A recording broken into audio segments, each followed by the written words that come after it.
சென்னை வியாசர்பாடியில் பிரியாணி கடைக்குள் புகுந்து ஓசியில் பிரியாணி சாப்பிட்ட போதை ஆசாமி கடை ஊழியரிடம் மாமூல் கேட்டு அரிவாளால் வெட்டி தாக்குதல் நடத்திய சம்பவம் அரங்கேறியுள்ளது. ரவுடிகள் மீது போலீசார் எடுத்த நடவடிக்கை என்ன?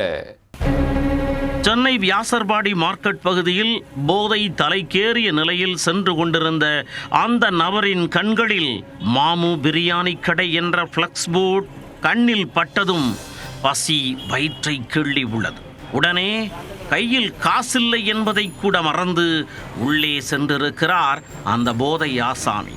பிரியாணி கடை உரிமையாளர் முகமது சுகைலுக்கு பெரிதாக ஒரு வணக்கத்தை வைத்துவிட்டு கடைக்குள் சென்றவர் கடை ஊழியர் அஜீஸ் ரகுமானை வரவழைத்து கடையில் இருக்கும் அத்தனை ஐட்டங்களையும் ஆர்டர் செய்திருக்கிறார்.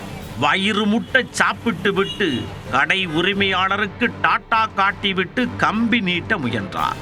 அவரை பிடித்து பணத்தை கேட்டபோது சற்று நேரத்தில் வந்து தருவதாக கூறிவிட்டு சென்றிருக்கிறார்.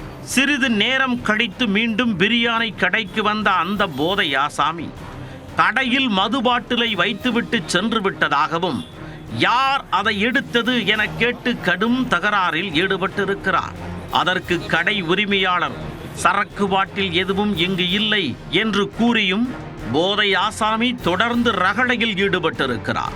வியாபாரத்தின் போது பிரச்சனை வேண்டாம் என நினைத்த முகமது சுகைல் 200 ரூபாய் பணத்தை போதை ஆசாமியிடம் கொடுத்து அனுப்பி வைத்தார். தகராறு செய்தவுடன் 200 ரூபாய் கைமேல் வந்து விழுந்ததை பார்த்ததும் போதை ஆசாமிக்கு துளிர்விட்டு போனது. சிறிது நேரம் கழித்து அந்த நபர் தனது கூட்டாளியை அழைத்து கொண்டு மீண்டும் பிரியாணி கடைக்கு வந்துள்ளார். மரியாதையாக மாமூல் கொடுக்கவில்லை என்றால் கடையை அடித்து சூறையாடி விடுவோம் என கூறி மிரட்டல் விடுத்துள்ளார். அப்போது கடை உரிமையாளர் வெளியே சென்றிருந்த நிலையில் ஊழியர் அஜீஸ் ரகுமான் மட்டும் கடையில் இருந்திருக்கிறார்.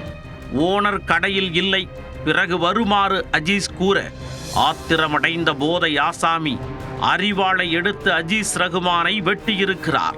இதை பார்த்து பக்கத்து கடைக்காரர் அக்பர் பாஷா என்பவர் ஓடி வந்து அவர்களை தட்டி கேட்டுள்ளார்.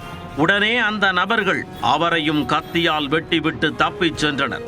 காயமடைந்த அஜீஸ் ரகுமான் மற்றும் அக்பர் பாஷா இருவரும் சிகிச்சைக்காக ஸ்டான்லி மருத்துவமனையில் அனுமதிக்கப்பட்டனர். தகவல் அறிந்து வந்த வியாசர்பாடி போலீசார் மருத்துவமனைக்கு சென்று பாதிக்கப்பட்ட இருவரிடமும் புகாரை பெற்று விசாரணை நடத்தினர். பின்னர் வழக்கு பதிவு செய்த போலீசார் மாமூல் கேட்டு கத்தியால் வெட்டிய வியாசர்பாடி பகுதியைச் சேர்ந்த கௌதம் என்பவரை கைது செய்தனர். தலைமறைவான பிரகாஷ் என்பவரை போலீசார் தேடி வருகின்றனர்.